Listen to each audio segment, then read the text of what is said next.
प्यारे दोस्तों, हजरत बीबी फातिमा रजी अल्लाह ताला अन्हा और हजरत मोहम्मद सल्लल्लाहु अलैहि वसल्लम के सब्र का यह वाकया सुनकर आप भी अपने आंसुओं को रोक नहीं पाएंगे। इसलिए इस दर्द भरे वाकये को आखिर तक जरूर देखें। प्यारे दोस्तों, गर्मियों का दिन था। कई दिनों तक नबी करीम सल्लल्लाहु अलैहि वसल्लम को खाने को कुछ नहीं मिला। जब भूख ने नबी करीम सल्लल्लाहु अलैहि वसल्लम को बहुत ज्यादा सताया तो आप सल्लल्लाहु अलैहि वसल्लम अपनी अजवाजे मुतहरात के घरों में तशरीफ ले गए, लेकिन वहां भी खाने को कुछ न मिला।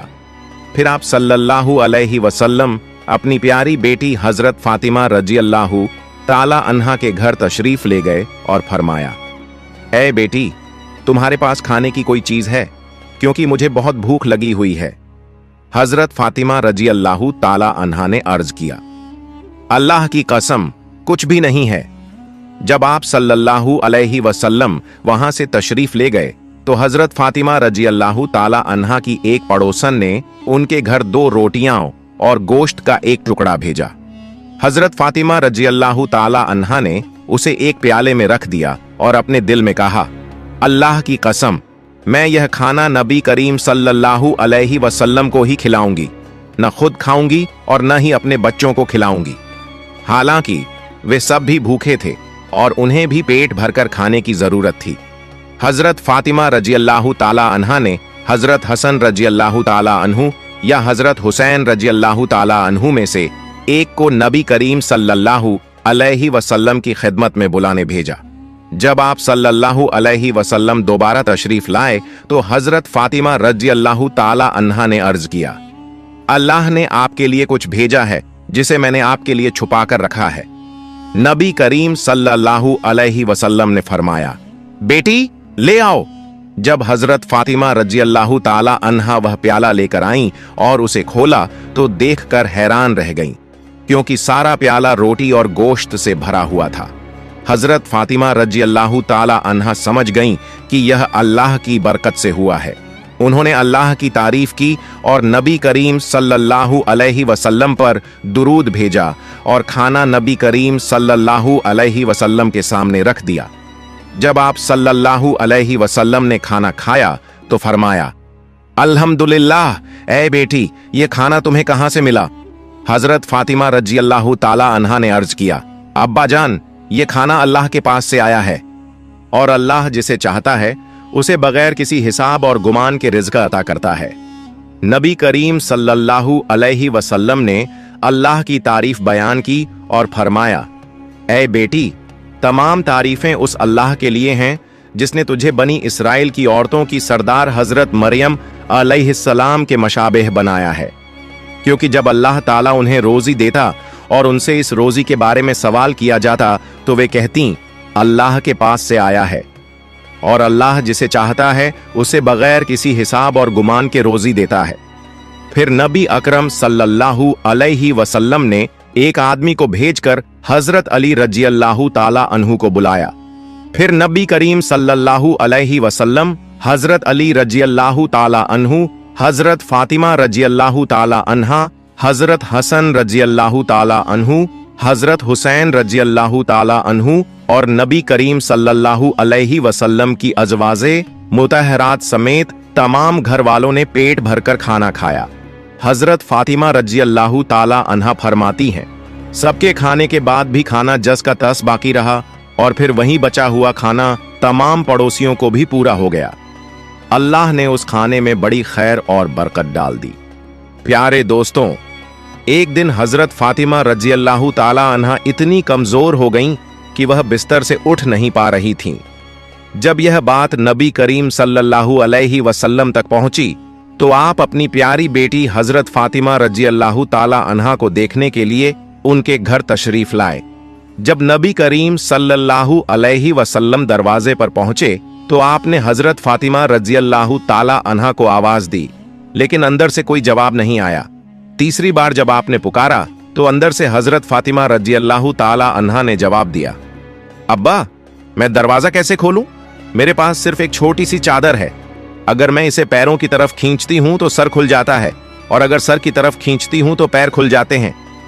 तब नबी करीम सल्लल्लाहु अलैहि वसल्लम ने दरवाजे के बाहर से अपना रूमाल निकाला और उसे दरवाजे की दरार से अंदर भेजते हुए फरमाया, बेटी, मेरा रूमाल सर पर रख लो और दरवाजा खोलो। हजरत फातिमा रजी अल्लाह ताला अन्हा ने रूमाल को सर पर रखा और दरवाजा खोला। जब नबी करीम सल्लल्लाहु अलैहि वसल्लम अंदर गए तो देखा कि हजरत फातिमा रजी अल्लाह ताला अन्हा का चेहरा मुरझाया हुआ था। आपने फरमाया, बेटी, तुम्हें क्या बीमारी हो गई है? हजरत फातिमा रजी अल्लाह ताला अन्हा ने अर्ज किया, अब्बा, कई दिनों से भूखी हूं। भूख और सरदर्द की वजह से मैं बहुत कमजोर हो गई हूं। यह सुनकर नबी करीम सल्लल्लाहु अलैहि वसल्लम ने फरमाया, बेटी, मैं भी 3 दिनों से उपवास रोजा कर रहा हूं, जबकि अल्लाह के नजदीक तुमसे भी ज्यादा प्यारा हूं। अगर मैं चाहता तो अल्लाह मुझे दुनिया का सबसे बेहतरीन खाना खिलाता, लेकिन मैंने दुनिया के बजाय आखिरत को प्राथमिकता दी है। फिर नबी करीम सल्लल्लाहु अलैहि वसल्लम ने फरमाया, ऐ मेरी बेटी फातिमा, सब्र रखो, तुम्हारे लिए खुशखबरी है। अल्लाह की कसम, जन्नत में तुम औरतों की सरदार मालिका होगी। जन्नत की चाबी तुम्हारे हाथों में होगी। यह सुनकर हजरत फातिमा रजी अल्लाह ताला अन्हा आश्चर्यचकित हो गईं और अर्ज किया, अब्बा जान, फिर बीबी मरियम और बीबी आसिया का क्या होगा? नबी करीम सल्लल्लाहु अलैहि वसल्लम ने जवाब दिया, बीबी मरियम अपने समय की औरतों की सरदार थीं और बीबी आसिया भी अपने समय की औरतों की सरदार थीं, लेकिन तुम, ए फातिमा, कयामत तक आने वाली तमाम औरतों की सरदार होगी और तुम सबकी सरदार होगी। एक बार हजरत फातिमा रजी अल्लाह ताला अन्हा अपनी यहूदी सहेली के साथ एक बाग में खड़ी थीं और बातचीत कर रही थीं। तभी कुछ लोग उस यहूदी लड़की के पास आए और बोले, तुम्हारे वालिद ने तुम्हें घर बुलाया है। यह सुनकर वह लड़की उन लोगों के साथ अपने घर चली गई। जब वह घर पहुंची तो उसके वालिद ने उससे कहा, बेटी, मैंने तुम्हारे लिए एक लड़का चुना है। वह यहूदी समाज के एक बड़े अमीर व्यापारी का बेटा है। क्या तुम इस निकाह के लिए तैयार हो? लड़की ने जवाब दिया, अब्बा, मैं इसका जवाब कल दूंगी। मुझे आज रात का समय दें ताकि मैं सोच सकूं। उसके वालिद ने उसे सोचने का समय दिया। लड़की ने बिना किसी और से कुछ कहे दौड़कर हजरत फातिमा रजी अल्लाह ताला अन्हा के पास जाने का फैसला किया। जब वह हजरत फातिमा रजी अल्लाह ताला अन्हा के पास पहुंची तो बोली, बहन, हमारी 12 साल की दोस्ती है। इस लंबे अरसे में तुमने मुझे कभी गलत सलाह नहीं दी। मुझे उम्मीद है कि आज भी तुम मुझे कोई गलत सलाह नहीं दोगी। मेरे वालिद ने मेरे लिए एक लड़का चुना है जो यहूदी समाज के एक बड़े व्यापारी का बेटा है। मेरे वालिद चाहते हैं कि मेरी शादी उससे हो। अब तुम बताओ, मुझे क्या करना चाहिए? यह सुनकर हजरत फातिमा रजी अल्लाह ताला अन्हा ने उस लड़की से कहा, बहन, चूंकि तुम्हारे वालिद ने इस लड़के के साथ तुम्हारी शादी तय की है और वे चाहते हैं कि तुम्हारी शादी इस लड़के से हो, तो यदि तुम इसे अपने लिए सही समझती हो तो तुम इस निकाह के लिए राजी हो सकती हो। तब उस यहूदी लड़की ने हजरत फातिमा रजी अल्लाह ताला अन्हा से कहा, हाँ बहन, मैं इस लड़के से निकाह के लिए राजी हो जाऊंगी, लेकिन एक शर्त है। शर्त यह है कि अगर तुम मेरी शादी में शामिल होगी तभी मैं यह निकाह करूंगी। तुम जानती हो कि मैं तुमसे कितना प्यार करती हूं। यह सुनकर हजरत फातिमा रजी अल्लाह ताला अन्हा ने उससे कहा, तुम यहूदी हो और हम मुसलमान, और तुम जानती हो कि यहूदी मुसलमानों को बिल्कुल भी सहन नहीं कर सकते। अगर मैं तुम्हारी शादी में जाऊंगी तो मेरे वालिद हजरत मोहम्मद सल्लल्लाहु अलैहि वसल्लम को मुस्लिम समाज के सामने सवालों का सामना करना पड़ेगा और लोग उनका मजाक उड़ाएंगे। इसी तरह तुम्हें भी यहूदी समाज में सवालों का सामना करना पड़ेगा और वे भी तुम्हारा मजाक उड़ाएंगे। मैं तुम्हारी शादी में शामिल नहीं हो सकती। तब उस यहूदी लड़की ने हजरत फातिमा रजी अल्लाह ताला अन्हा से कहा, सुनो बहन, अगर तुम मेरी शादी में मौजूद नहीं रहोगी तो मैं कसम खाती हूं कि कयामत भी आ जाए, फिर भी मैं इस लड़के से शादी नहीं करूंगी। उसकी यह बात सुनकर हजरत फातिमा रजी अल्लाह ताला अन्हा ने उसकी मजबूरी को समझा और कहा, ठीक है बहन, मैं तुम्हारी शादी में आऊंगी। तुम यह बात अपने अब्बा को बता दो। यह सुनकर वही लड़की दौड़कर अपने अब्बा के पास गई और कहा, अब्बा, मैं इस शादी के लिए तैयार हूं, लेकिन एक शर्त है।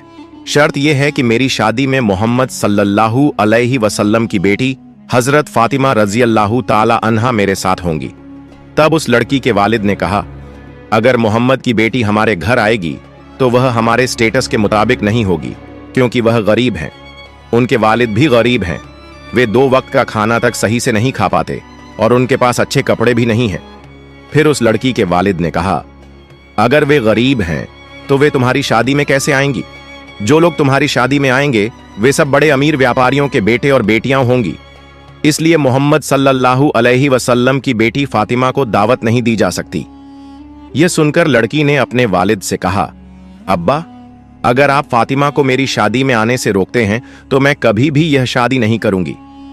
आखिरकार उसके वालिद को मजबूर होकर मानना पड़ा और उन्होंने कहा, मैं तुम्हें अनुमति दे सकता हूं, लेकिन एक शर्त है। शर्त यह है कि अगर मोहम्मद की बेटी फातिमा हमारे घर आना चाहती है तो उन्हें नए और सुंदर कपड़े पहनकर आना होगा। अगर वे पुराने कपड़ों में आएंगी तो उन्हें हमारे घर में प्रवेश करने की अनुमति नहीं मिलेगी।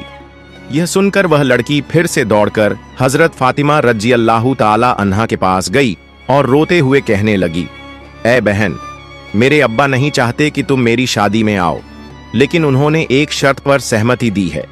शर्त यह है कि अगर तुम मेरी शादी में आओगी तो तुम्हें नए और सुंदर कपड़े पहनने होंगे। अब तुम बताओ, क्या तुम मेरी शादी में आओगी? हजरत फातिमा रज़ियल्लाहु ताला अन्हा ने उस यहूदी लड़की से कहा, मेरी जिंदगी में मैंने कभी नए कपड़े नहीं देखे। दिन पर दिन बीतते जाते हैं और हमारे घर के चूल्हे में आग तक नहीं जलती। कई बार हम भूखे रहते हैं।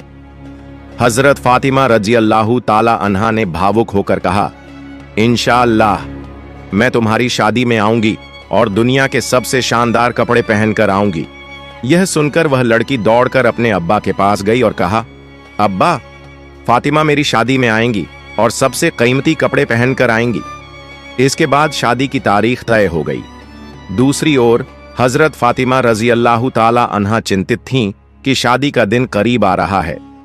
मैंने वादा किया है कि मैं नए कपड़े पहनकर शादी में जाऊंगी, लेकिन मेरे पास नए कपड़े नहीं हैं।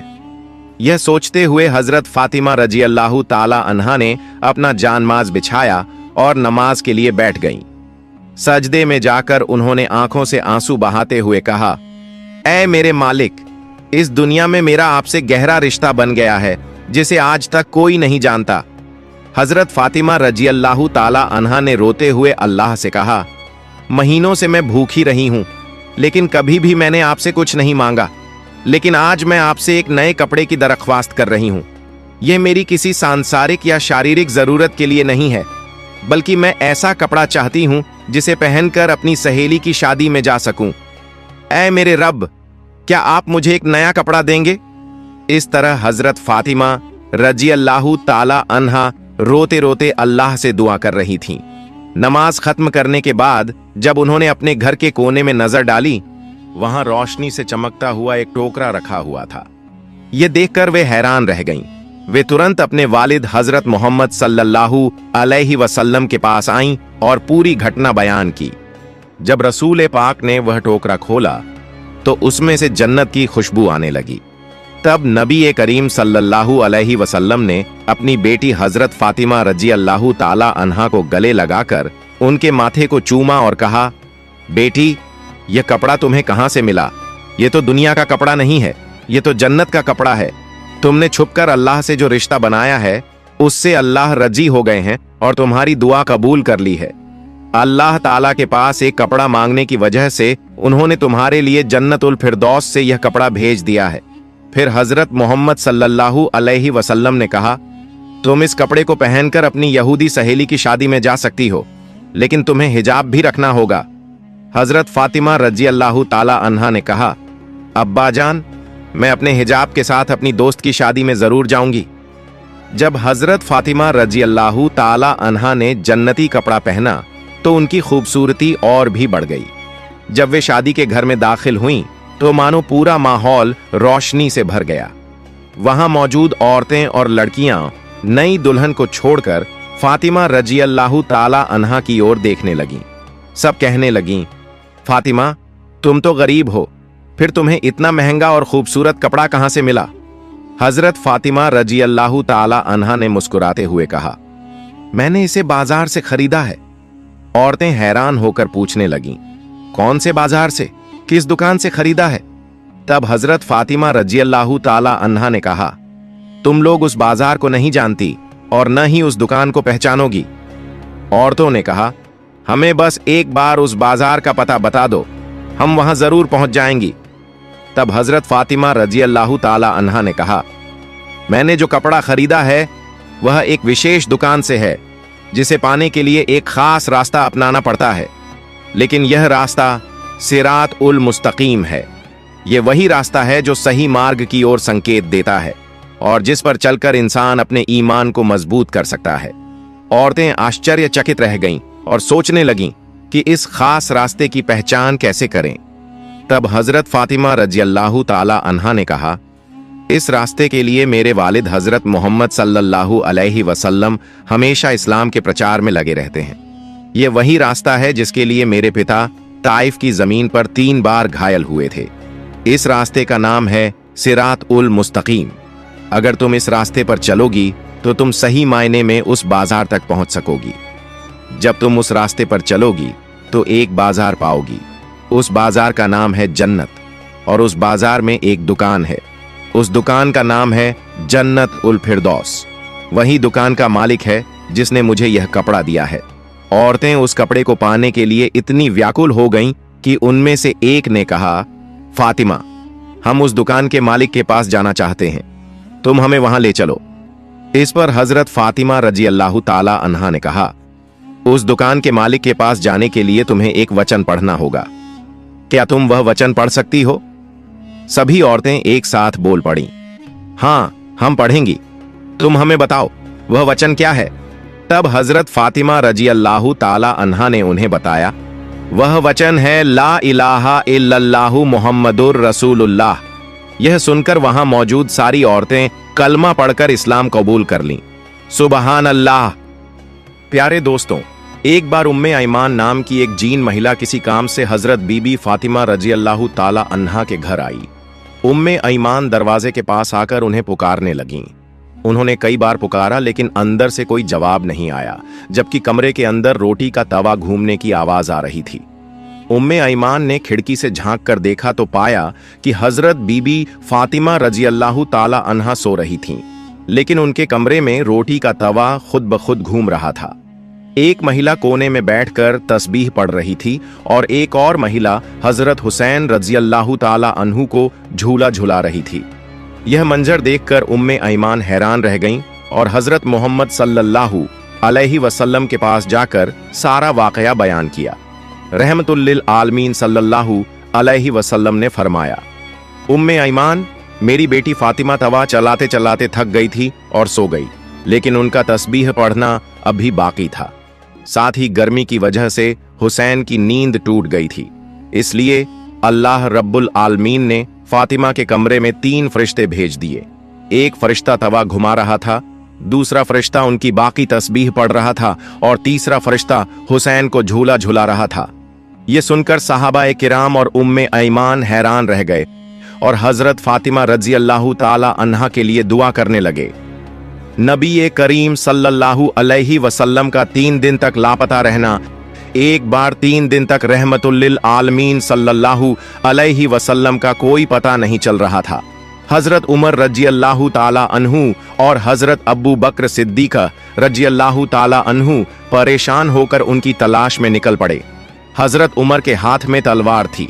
रास्ते में कुछ यहूदियों को देखकर हजरत उमर ने तलवार निकाल ली और गरजते हुए कहा, ऐ यहूदियों, बताओ मेरे नबी कहाँ हैं? अगर तुमने नहीं बताया तो मैं तुम सबको कत्ल कर दूंगा।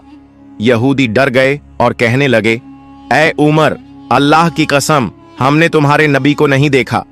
फिर हजरत अबू बकर सिद्दीक रजी अल्लाह ताला अन्हु ने हजरत उमर से कहा, उमर, चलो आगे बढ़ते हैं, शायद हमें कोई चरवाहा मिले जो हमें कोई खबर दे सके। जब वे एक पहाड़ के पास पहुंचे तो वहां कुछ चरवाहे दिखे।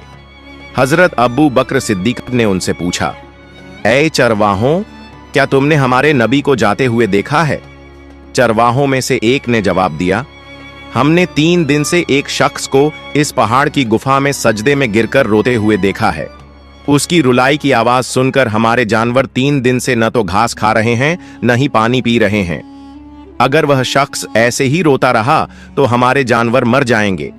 हजरत अब्बू बकर ने हजरत उमर से कहा, उमर, जिसका रोना सुनकर जानवरों ने खाना पीना छोड़ दिया, वह कोई और नहीं बल्कि हमारे नबी मोहम्मद रसूलुल्लाह सल्लल्लाहु अलैहि वसल्लम ही होंगे। चलो गुफा की तरफ चलते हैं। जब दोनों गुफा में पहुंचे तो देखा कि रहमतुल्लिल आलमीन सल्लल्लाहु अलैहि वसल्लम सजदे में पड़े रो रहे थे। हजरत उमर ने आवाज दी, या रसूल अल्लाह, हम 3 दिन से आपकी तलाश में पागल हो गए हैं, लेकिन आप यहां हैं, क्या आप उम्मत के लिए रो रहे हैं? लेकिन नबी करीम सल्लल्लाहु अलैहि वसल्लम ने सजदे से सर नहीं उठाया। हजरत अबू बकर ने कहा, या रसूलुल्लाह, जिस उम्मत के लिए आप ऐसे रो रहे हैं, मैं अबू बकर अपनी पूरी जिंदगी की इबादतें आपकी उम्मत के नाम कर दूंगा। फिर भी नबी करीम सल्लल्लाहु अलैहि वसल्लम ने सर नहीं उठाया। हजरत अबू बकर ने हजरत उमर से कहा, उमर, नबी को बगैर हजरत फातिमा रजी अल्लाह ताला अन्हा के नहीं ले जाया जा सकता। चलो हम उनके घर चलते हैं। रास्ते में उन्होंने हजरत अली रजी अल्लाह ताला अन्हु को देखा और उन्हें पूरी बात बताई। फिर हजरत अली हजरत फातिमा रजी अल्लाह ताला अन्हा के पास गए और उन्हें सारी घटना बताई। जब हजरत फातिमा अपने बेटों हजरत हसन और हजरत हुसैन रजी अल्लाह ताला अन्हुमा के साथ गुफा में पहुंची तो उन्होंने रोते हुए कहा, अब्बा, आप हमें छोड़कर यहां 3 दिन से कैसे रह सकते थे? हम आपकी तलाश में पागल हो गए थे, हमें आपका कोई पता नहीं चला। आप हमें कैसे भूल सकते थे? अपने प्यारे नाती हसन और हुसैन को कैसे भूल सकते थे? लेकिन रहमतुल्लिल आलमीन सल्लल्लाहु अलैहि वसल्लम ने फिर भी सर नहीं उठाया। अब मेरे अल्लाह रब्बुल आलमीन ने जिब्राइल अलैहिस्सलाम को बुलाया और फरमाया, ए जिब्राइल, तुम फौरन मेरे दोस्त के पास जाओ।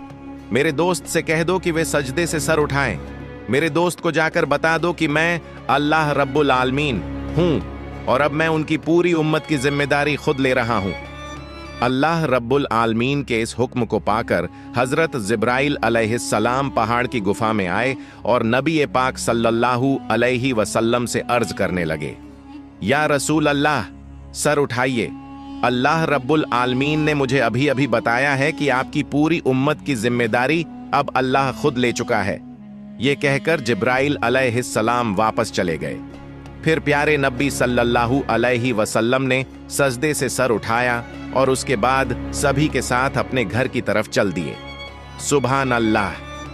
प्यारे दोस्तों, अगर आपको मेरी वीडियो पसंद आए तो इसे लाइक करें, मेरे चैनल को सब्सक्राइब करें और सदका ए जारिया की नीयत से इस वीडियो को दूसरों तक जरूर पहुंचाएं। फी अमानिल्लाह। मिलते हैं अगली वीडियो में।